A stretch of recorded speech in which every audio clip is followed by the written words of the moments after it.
कि उस वक्त लाल कृष्ण आडवाणी रथ यात्रा लेकर निकले थे बाबरी मस्जिद को तोड़ने के लिए।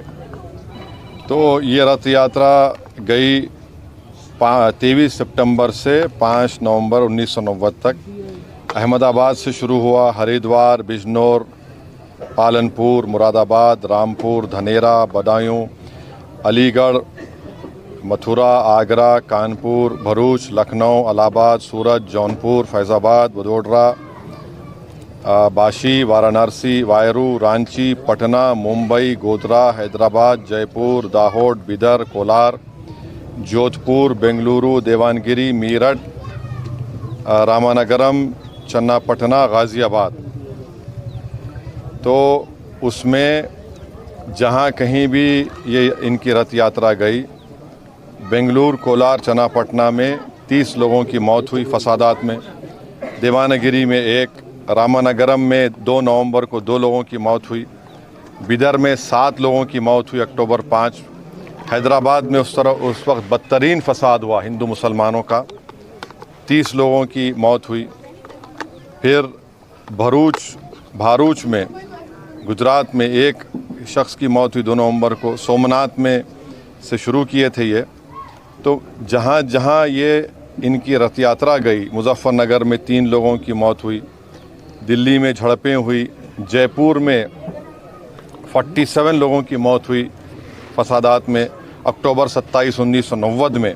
अलीगढ़ में 3, बिजनौर में तो 58 लोगों की मौत हुई, मीरठ में 7 लोगों की 3 नवंबर को मौत हुई।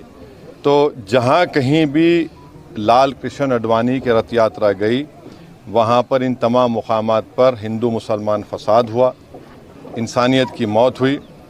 और अफसोस की बात यह है कि नरेंद्र मोदी की हुकूमत उनको इस मुल्क का सबसे बड़ा सिविलियन अवार्ड भारत रत्न से नवाज रहे हैं। इससे देश को क्या पैगाम दे रहे हैं? क्या हम देश में ऐसे लोगों को सबसे बड़ा सिविलियन अवार्ड देकर हम क्या पैगाम, जो अवार्ड दिया गया है हम समझते हैं कि ये हमारे अवार्ड की तौहीन है। इससे पहले बहुत बड़े बड़े लोगों को ये अवार्ड दिया गया था, मगर जो शख्स रथ यात्रा के ज़रिए जहाँ जहाँ रथ यात्रा गई वहाँ पर फसाद हुआ, जिस शख्स की मौजूदगी में बाबरी मस्जिद की शहादत हुई, ये अलग बात है कि कोर्ट ने किसी को खाती नहीं पाया, यह भी एक बड़ा मजाक है और उसकी अपील नहीं की गई। तो हम इसको नामुनासिब समझते हैं, गलत समझते हैं और हम समझते हैं कि भारत रत्न के रुतबे में कमी आ रही है इस तरह के नरेंद्र मोदी की हुकूमत फैसले जो कर रही है। इसलिए हम ये इस बात को ख़तई नहीं मान सकते कि ऐसे शख्स को आप अवार्ड दे रहे हैं जो भारत में हिंदू मुस्लिम फसादात हुए और उनकी मौजूदगी में बाबरी मस्जिद की शहादत हुई। उन जो होम मिनिस्टर थे, 2002 का राइट हुआ, तो हम इसको गलत फैसला मानते हैं। शुक्रिया।